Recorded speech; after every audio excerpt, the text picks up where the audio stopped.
Pipitasin na po natin tong mais. Si Mami namimitas pa. Yun na po yung mga napitas ni Lola Paz. Yung iba po ay malalaki na yung kamote. Oo.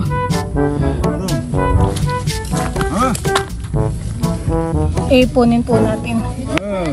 Inihian na po nung kalabaw yung yung kamote. Magdadala po kami ni Mama ng mais sa kapitbahay.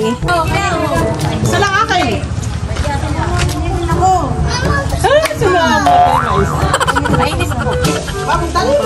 Matampasan. Makadula siyang buhay.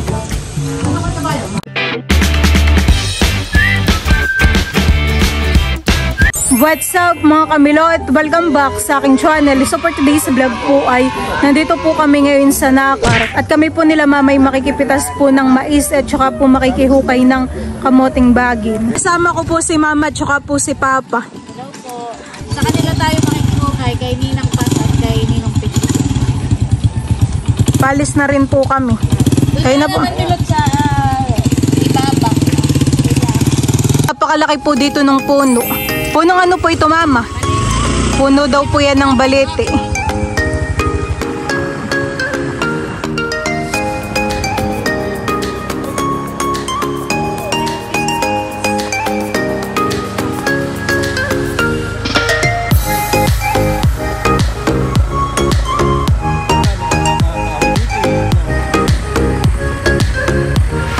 Kami po ay nandito na sa maisan. Napakarami pong tanim. Sila ate po ay nakapagganin na. Maganda na po pala dito yung daan. Dito po sa kaliwa ko ay Agus. Agus River po iyan. Tapos ay yung bandang dulo po ay Infanta na. Napakataas po pala dito Nakakatakot. Meron pang kurumbot.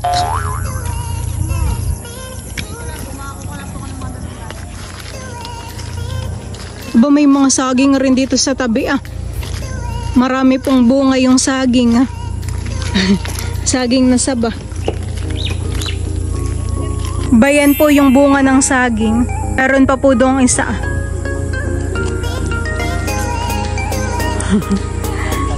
Saan po ba galulapas yung inyong maisan po? Ito na po. Yung kalahati nakuha na. Mais na ano po bagay yun? Yung may violet po ulit.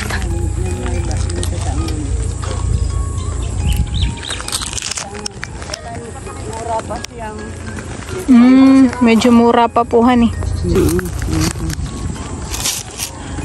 Ayo pa ibababa na. Pabulasok.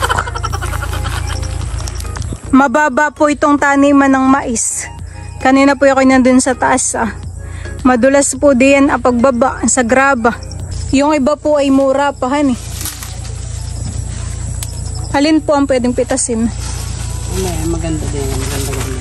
Para pong medyo madilaw na. Pwede po. Pwede na po ito Pipitasin na po natin tong mais. Saka po ito Naluluoy din po pala yung mga mais. Malutong Ilang puno po ng mais ang inyong itinanim? Kulang na isang pin. Yung natin, mga 3-4. Makarami po Yan po pwede na.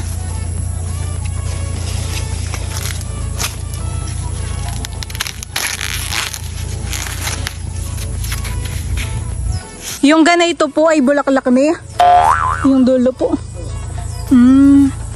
Para pong palay Hugis palay. Ay nasa naman po yung tanim ninyong kamuting bagin? Ay doon. Doon po sa may kubo. Wala nababali. Marang bukbok. Opo. Nagkakaroon po ng bukbukan Dito po sa gilid ay parang bagong tanim pala gawa ng maliliit pa po yung puno. Pero kahit po maliliit ay may bunga na. Katulad po na ito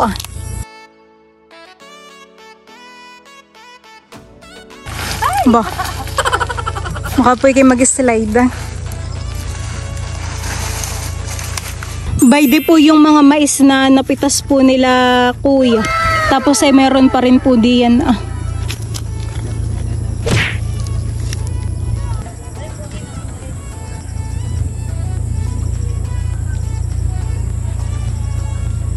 Aray naman lahat kuhain na yan.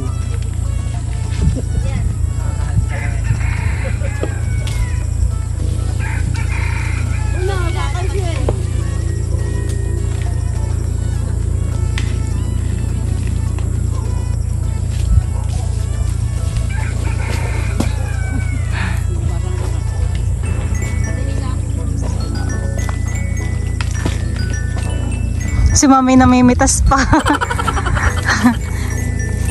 Marami puhan eh. Yun na po yung mga napitas ni Lola Paz. Nasa ilang kilo po kaya iyan? Ay, hindi nakikilaan ito. Hindi na po. Ang kinikilulaan nila yung mga maliliit na medyo ano. May tama yung ibang ay gawa ng Per peraso nga po pala yan, honey. 10 pesos po ang isa. Yung iba daw po ay 8 pesos. per kilo. Ay 40 pag bibili naman ni Pinky ng anak ko. Pinky, na ate Pinky. Depende po sa lakihan eh. Yung pinili mo ay mura pa, tayo rin ng tubig. Ilan ba bibili mo? Ito ng ano, 200 eh. Hindi ko kuha pa pala ako. Bunang pahing ko sa iyo. Amuyin ko po itong mais Bango na amoy. Di ba ka po mama ito yung pinapakulenta sa'yo pwedeng inumin han eh? Oo. Gamot sa UTI din yan.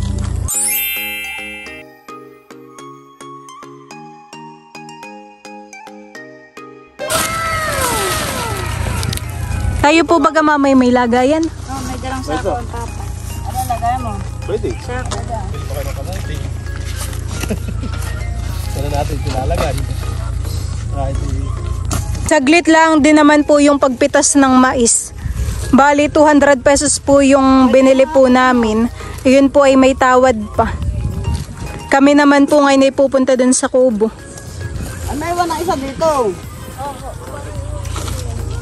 Ako po yung nakisakay na dito kala Lola Paz.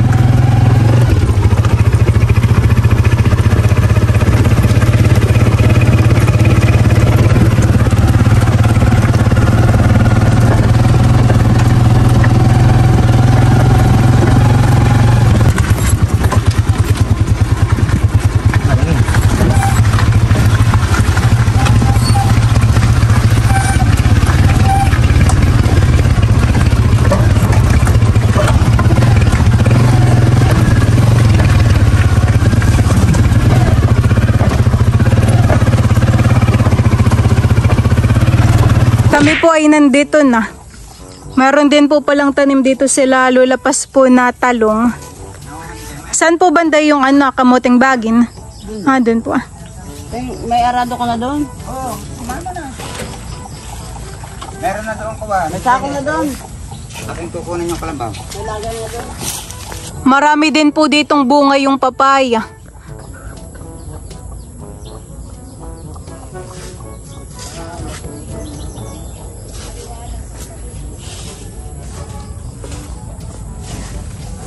Ang tanim po dati dito ay mani. Oo, no. Tapos Dati po han eh. tapos ito na ng mais. Di ba na kayo? Mais. Kamuting bagay na palalaman. Ilang buwan ba ganina ngayon? Ang kamuting bagay. Ano yun? Kamay ko, 3 buot ka lahat eh. Parang pa lang pala. Matagal rin po han eh. Kamuting bagay. Pala na. Saan natin tapan yung Sa kubo. Kala ko yung ganyan tatalbusan na. Hindi. Maputik po at laging umuulan.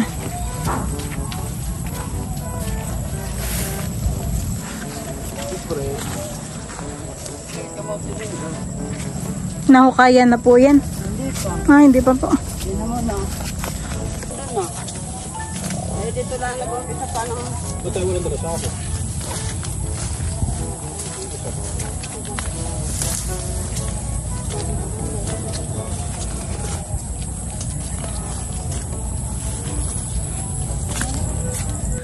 Ganun lang po.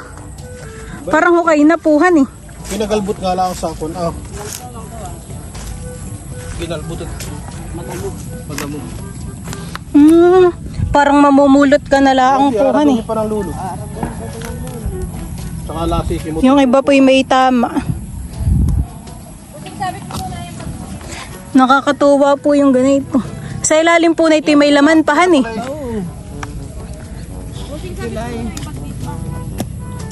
Pagka nasa ibabaw, may lutot wala ng kona. Hindi kasi nung maputik. Kulay po ng laman niya, ninang. Orange. Orange. Oh, di ba yung dating orange ko ay ang balat niya ay orange. Ang loob ay orange. Ito naman ay pula. Wala ang... Matamis pati. Masarap po itong nilagag ni Ma'am. Hindi pati ito labugin. Magkano naman po ninang ang kilo ng kamote? Ay, ang pagbibili na may dati yan. 30. Ang malalaki ay... Kapag po inararo hindi. Abay, marami pa ito. Hindi na yung pag inararo milot hindi naman padala. Pa-kunla. Sa gitna lang ang ano. Sige. Dito ka. Bayan na po yung kalabaw at mag-aararo po ngayon. Hindi naman daw po madudurog yung mga kamote kapag inararo. Parang mabubong ka ba? Umihi pa. Ha? Hindi. Hindi. Ganun lang po palahan eh. Ganun lang yan. Para lumabas po yung laman. Nagmemeryenda na po yung kalabaw. Nagmemeryenda ng damo. Ng gulay.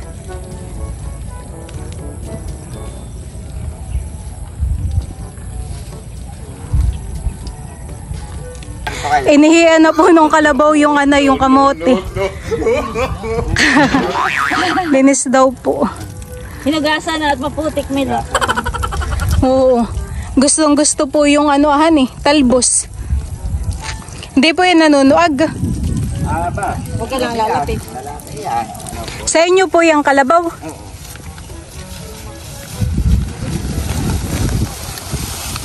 Tayo pa'y susunod. Bay, nahahawan po pala yung damuhan eh. Yung gulay. At natitira po ay yung mga kamote. Yung iba po ay malalaki na yung kamote. Oo.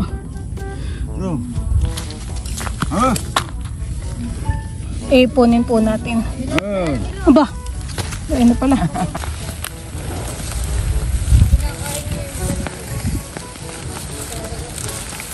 Kaya po malusugan eh.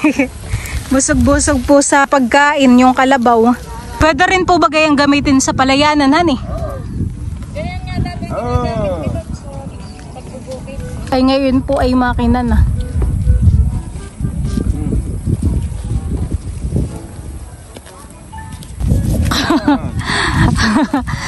Hindi po natigil sa pagmuya yung kalabaw. Nalilibang po siya sa pagkain.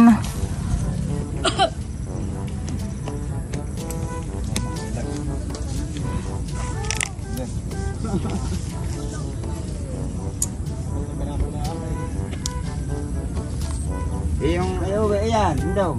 Iuwi mo. Ha? Ano?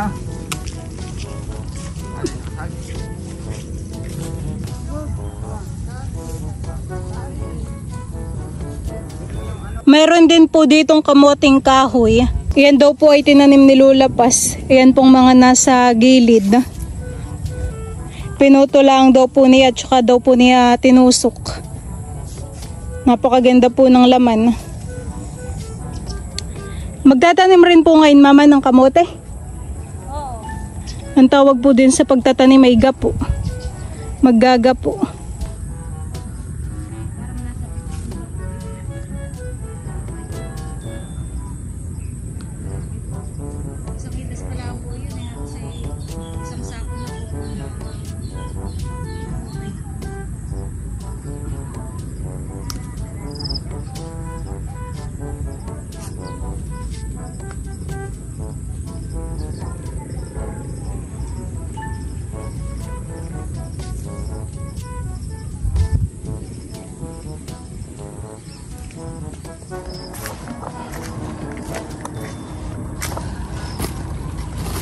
Ayun na po yung mga kamote. Napakarami po han eh. 2 sako po mamahan eh. Oo, isang hidas lang ito. Lalo pala kung hukayin lahat. Parang yung iba po hindi pa sa patihan eh. Hindi pa pati. Yung 2 pa lang nahukay. Yan po yung masarap nilaga. Sarap nilaga, ginataan. Sarap, Kami po ay bibili nila mama. sarap ding iprito. Parang Kamote French- po. Oo. Saka yung parang french fries. Maraming luto ang pwedeng gawin. Pero mas pinakagusto kong luto, nilaga lang. Gusto ko po nenay nilaga na may gatas. At asukal, dinurog. Pinipitas pa po nilulapas dito yung ibang talong. Yung pwede na pong kuhain. Marami pa rin naman pong bunga. Ano nga ate Banji?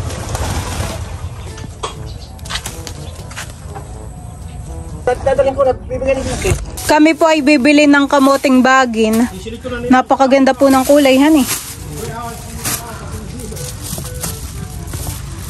Tapos po ay malalaki rin. Nahatsing si mama. Binabahin na. Dahil ako may papahingi pa sa iyo. Yung mga binili po naming mais at kamote ay dito po nakalagay sa sako. Pati po kamoting bagin ay may ano po may tawad din. Tapos ay may pahingi po sa aming kamoting kahoy. Kanina naman po ay may dala sila mama na kasag po at saka alak. Kalalulapas. Napakarami na po naming dala. Hindi po nakikargado na po tayo.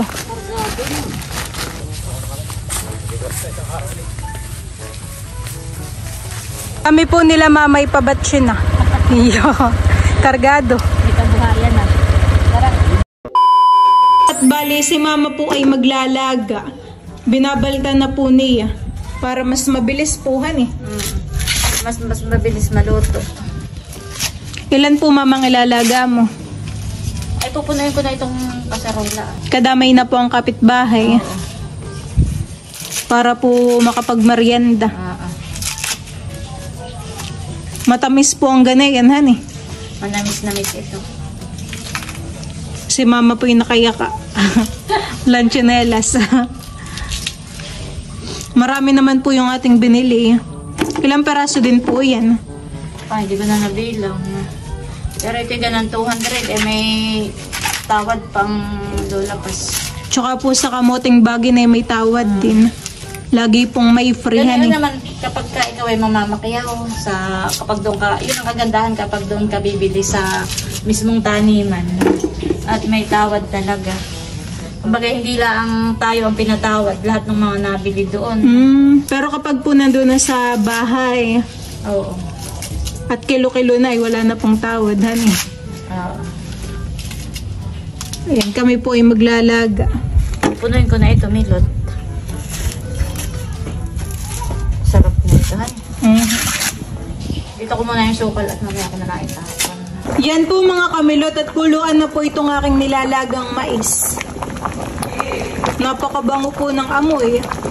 Manamis-namis. Magdadala po kami ni mama ng mais sa kapitbahay. Merienda. Merienda tayo. Yap daw! Yap daw! Mimay! Iyaw! Isa lang akin eh. Salamat na yung mais. Mainit po. Mainit po, Lola. Tita Jen, ba ang mais?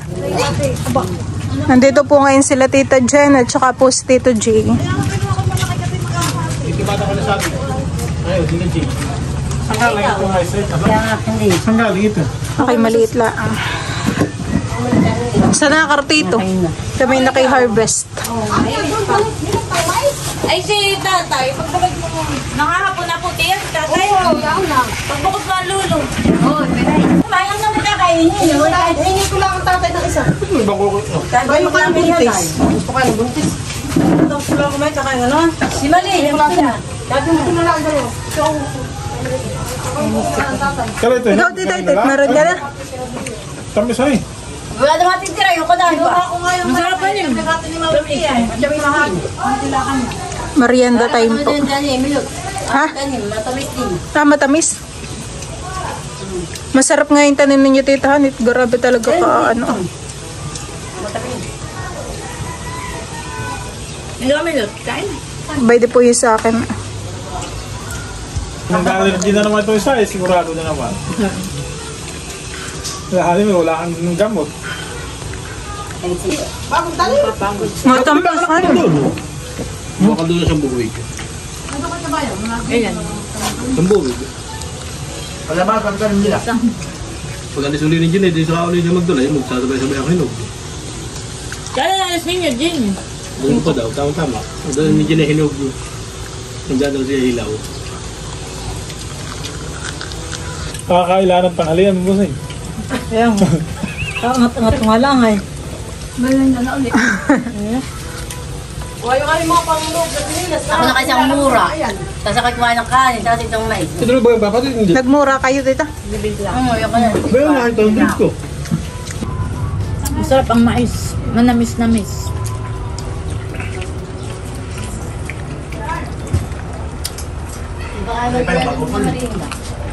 Buto lang mo. Hindi yan. Dito may kaputol ng akin. Matamis. Hindi, pinatiran mo muna po si tatay. May kaputol dito akin. Ay, bigyan mo pa po na isa yung malaki. Depende daw po sa laki. Ba ito pagka 10 piso lang, ito yung mura 10 piso.